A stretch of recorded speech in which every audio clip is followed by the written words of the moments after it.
The story kicks off with that familiar bunker house rhythm. The morning routine, the little irritations, the tiny sparks that can turn into an argument in under 10 seconds. Archie wants things his way, on his schedule, at his volume, and everyone else in the room is basically expected to orbit that. Edith moves around the kitchen, trying to keep the peace. Gloria pushes back when Archie crosses a line, and Mike tries to inject logic into a room that treats logic like an unwanted house guest. Even the smallest domestic moment, toast that isn't hot enough, a comment that's unnecessarily sharp, becomes a preview of something bigger. Because in this stretch of episodes, bigger arrives fast. A neighbor conflict disguised as a party invitation, a bizarre chain of mail that turns into temptation, and a bureaucratic mistake so absurd it makes Archie question whether a person is still a person or just a number in a system. First comes the party situation, and it lands right on Archie's raw nerve. Pride, territory, and the fear of being forced into a social moment he doesn't control. Louise Jefferson drops by with what sounds like a simple problem. She's trying to put together a get-together for Uncle Henry, because Henry is moving out of the neighborhood to start a new business upstate. It's meant to be a send-off, a warm farewell, the kind of thing neighbors do when someone's life is changing. But the obstacle is not food or space or timing. The obstacle is George Jefferson's refusal to host what Louise describes as an integrated party in his own home. Louise is embarrassed and frustrated because she's trying to do something decent and she doesn't want it to become a statement. She just wants it to happen. And that's when Edith does what Edith does. She tries to help in the most straightforward, innocent way imaginable. She offers the bunker home as the place to hold a party. She doesn't float it as a debate topic. She doesn't stage a family vote. She simply says yes. Because in Edith's mind, hospitality is a virtue and neighborliness is a duty. The problem is that Edith's yes instantly becomes Archie's how dare you. Archie can tolerate a lot when he's the one deciding. He can tolerate even people he doesn't like if he's the gatekeeper.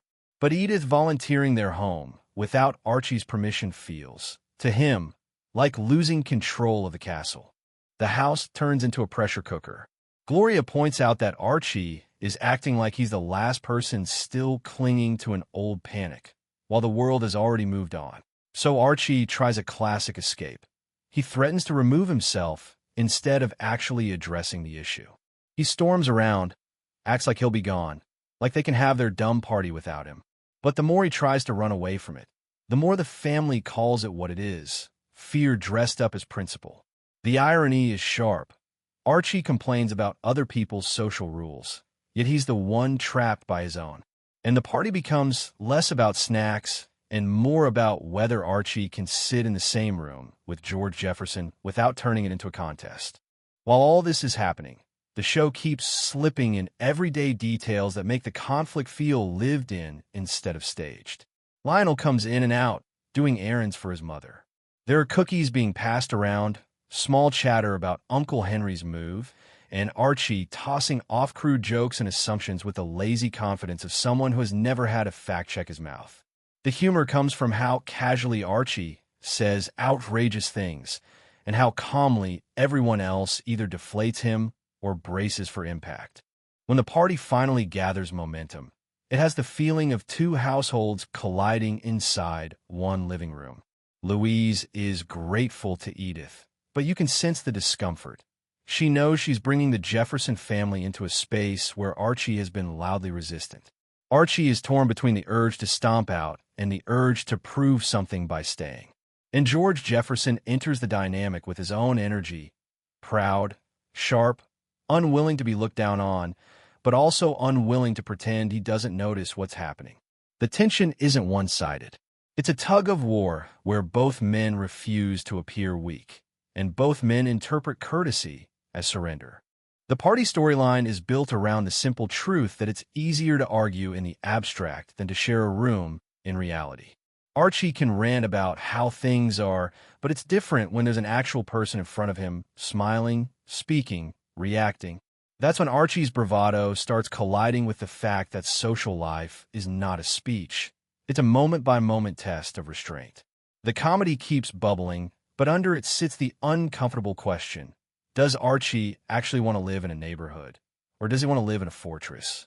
Then the narrative pivots into a completely different kind of absurdity, money arriving in tiny, steady pieces, like temptation delivered by the mailman.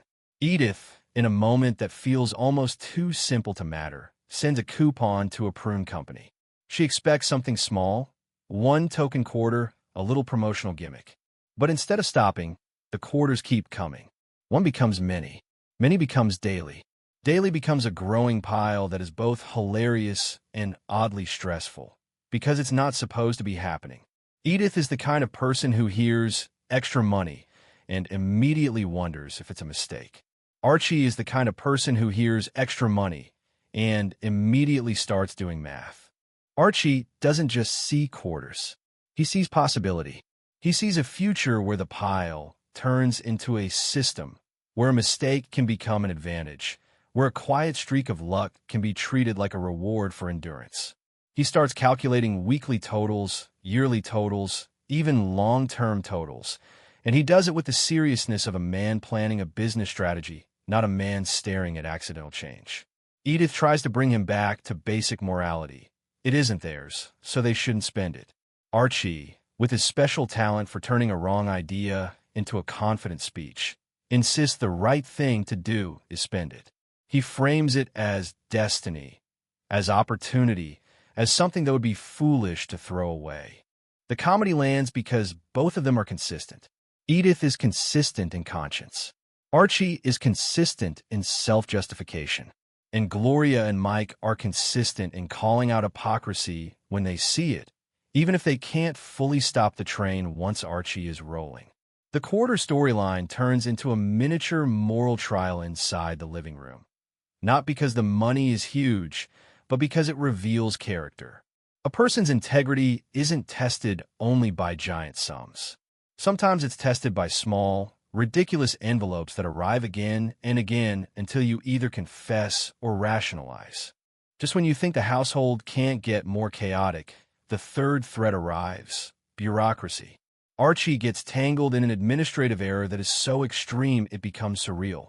He's mistakenly declared dead because of a digit error. At first, it's played for darkly comic disbelief. Archie isn't dead in a normal sense. Obviously, he's standing right there, complaining as usual. But in the world of systems and lists and offices, he has been processed as if he no longer exists. The result is a cascade of consequences that feel both absurd and uncomfortably plausible. Sympathy cards show up, salespeople circle like vultures, and Edith gets approached like a widow who should consider selling the house, because, according to someone's file, her husband is gone. Archie's reaction is pure Archie, outrage mixed with wounded pride. It's not just inconvenient, it's insulting. He feels erased by a machine, reduced to a number that can be flipped by mistake. The house becomes a staging ground for phone calls, complaints, and Archie's growing paranoia about machines talking to machines. Mike tries to frame it intellectually. This is what happens when systems treat humans like data, when identity becomes a record that can be misfiled. Archie doesn't want the philosophy. He wants the correction, the proof, the official confirmation that he is alive, as if his own breathing isn't enough unless a letter says so. And that's the genius of this stretch. It stacks three kinds of conflict that all revolve around the same theme: control. Archie wants control over his home and who enters it. He wants control over money, even if it arrives by mistake. And he wants control over his own identity in a world where paperwork can declare him something he isn't. Each storyline hits him in a different place, but all of them challenge his belief that being loud and certain is the same as being in charge. By the end of this arc, the audience is left with a house that feels like a living organism, always reacting, always adapting, always one knock at the door away from a new crisis. Archie remains Archie, but the situations keep exposing him, sometimes as stubborn, sometimes as small, sometimes unexpectedly vulnerable. Edith remains the moral center, not because she's perfect, but because she keeps choosing decency when decency is inconvenient. Gloria and Mike keep pushing, sometimes annoying, sometimes necessary, acting like the conscience Archie refuses to carry on his own. In the neighborhood, through the Jeffersons and through the faceless offices on the phone, keeps reminding the Bunkers that the world outside their front door is changing, whether Archie approves or not.